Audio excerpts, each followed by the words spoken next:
CM Revanth మా ఎమ్మెల్యేను కలవడంలో తప్పు లేదు. అరే మరి ప్రధానమంత్రి నరేంద్ర మోడీని రేవంత్ రెడ్డి గారు కలిస్తే మాత్రం తప్పు. వీళ్ళదేమో సంసారం యువతలోడు చేస్తే వ్యభిచారం అన్నట్టు. నియోజకవర్గ సమస్యలపై కలిశారేమో. నియోజకవర్గ సమస్యలను కాదు, ఈ మెదక్ ఎమ్మెల్యేలు నలుగురిని రేవంత్ రెడ్డి గారి దగ్గర తోలింది నువ్వు కాదా? నువ్వే కదా తోలింది. నీ అనుమతి లేకుండా వచ్చినారు వాళ్ళు. మీ మామను బెదిరించే తనుగు నువ్వు ఆయన ఆట అది. ఇక రెండోది, 10 రోజుల్లో దిగిపోయే మోదీ ప్రాపకం కోసం రేవంత్ పాకులాడుతున్నాడు. మోడీని బడేబాయ్ అనడం దేనికి సంకేతం? ప్రజలతో పాటు కాంగ్రెస్ ను మోసం చేస్తున్నాడు. 3 నెలల్లో 16,000 కోట్ల అప్పులు చేసిండ్రు. కేసీఆర్ పై నోటికొచ్చినట్టు మాట్లాడితే ప్రజలే బుద్ధి చెప్తారట. కేసీఆర్ ఏమన్నంటే ప్రజలే బుద్ధి చెప్తారట. ప్రజలే కేసీఆర్ బుద్ధి చెప్పి అయిపోయా. ఇక రెండోది, 3 నెలల్లో 16,000 కోట్ల అప్పులు చేసినంటే ఓ సన్నాసి మీరు చేసిన అప్పులు కిస్తీలు కడి తనకే చేయాల్సిన పరిస్థితి తెచ్చిరు.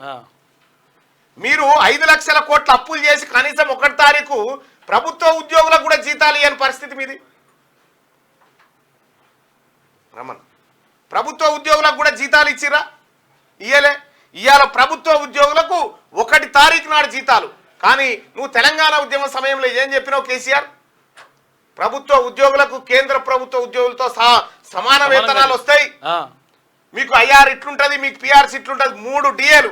గౌరవ ముఖ్యమంత్రి రేవంత్ రెడ్డి గారికి కూడా ఒక రిక్వెస్ట్, సార్ ఇంకొక 3 డిఏలు వాళ్ళకు పోవాలి, దయచేసి దాన్ని పరిశీలించండి ప్రభుత్వ ఉద్యోగులకు.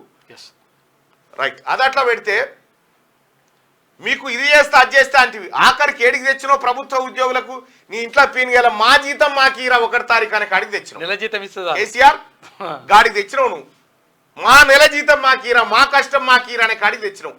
మళ్ళా కేసీఆర్ గెలిస్తే 3 నెలలకోసారి కూడా జీతాలు రాకపోవు సర్కారు ఉద్యోగులకు. అవు గట్లుండు. ఇవాళ ప్రభుత్వ ఉద్యోగులకు ఏ ఒక్క బిడ్డ కూడా కంఠశోకం పెట్టొద్దు, కష్టపడి తన భార్య బిడ్డలకు కడుపు నిండా అన్నం పెట్టాలి అన్న ఉద్దేశంతో రాష్ట్ర ప్రభుత్వం 10వ పరకో తీసుకొచ్చి మీరు చేసిన పెంటను బూడుస్తుంటే ఏం తిన్నాడు రేవంత్ రెడ్డి గారు? తిన్నారు ఈ 16,000 కోట్లు. ఇప్పుడు కాళేశ్వరం 2,88,11,100 కోట్ల రూపాయలు ఎటు పోయినాయి? అవి లెక్కలే లేవట కదా. మీ కేసీఆర్ చేసిన కథ లెక్కపత్రం లేకుంటే ఎటు పోయినాయి ఆ పైసలన్నీ? మీరా మాట్లాడేది? హరీష్ రావు గారు, మోడీని బడేబాయ్ అనడం దేనికి సంకేతం? మోడీని బడేబాయ్ అని రేవంత్ రెడ్డి గారు అన్నారు.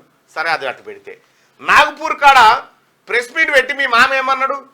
మేరా జాన్ దోస్తే మోడీ అన్నాడు. మరి ఈ దేనికి సంకేతం? దేనికి సంకేతం? ఒక్క మాట చెప్పు కేసీఆర్, నువ్వు ఇక్కడ చేవెళ్ళ అభ్యర్థిని, మెదక్ అభ్యర్థిని ఎందుకు ప్రకటించలేదో చెప్పు. ఇప్పటి వరకు ఎందుకు ప్రకటించలేదంటే అక్కడ బీజేపీ అభ్యర్థిని ఎట్లా గెలిపించుకోవాలి అన్న కాన్సెప్ట్ నీకు ఉంది కాబట్టి చివరి వరకు అట్లా. ఇక్కడ ఆర్ఎస్ ప్రవీణ్ కుమార్ గారు, మీరు చూడండి, టీఆర్ఎస్ను మేమే ఓడించినామని కేసీఆర్ దండు చెప్తా ఉంది. బీజేపీ టీఆర్ఎస్ను మేమే ఓడించినామని, కాంగ్రెస్ను మేమే ఓడించినామని చెప్తా ఉన్నారు, బీజేపీని మేమే ఓడించినామని చెప్తా ఉన్నారు. అది ఇడిచిపెడితే ఆర్ఎస్ ప్రవీణ్ కుమార్ గారు సిర్పూర్లో పోటీ చేయకపోతే ఎవరు గెలిచేటోళ్ళు? ఆర్ఎస్ ప్రవీణ్ కుమార్ గారు బీఎస్పీ పార్టీ పటాన్చెర్లో పోటీ చేయకపోతే ఏ పార్టీ? కాంగ్రెస్ గెలిచేది. సూర్యాపేటలో ఒట్టేజానయ్య పోటీ చేయకపోతే కాంగ్రెస్ గెలిచేది. ఇట్లా రకరకాలుగా ఈక్వేషన్స్ ఉన్నాయి. హరీష్ రావు గారు ఈ డ్రామాలు ఆపురిగా, ఇవి జనానికి తెలవక కాదు, పిచ్చోళ్ళని చేయకురి.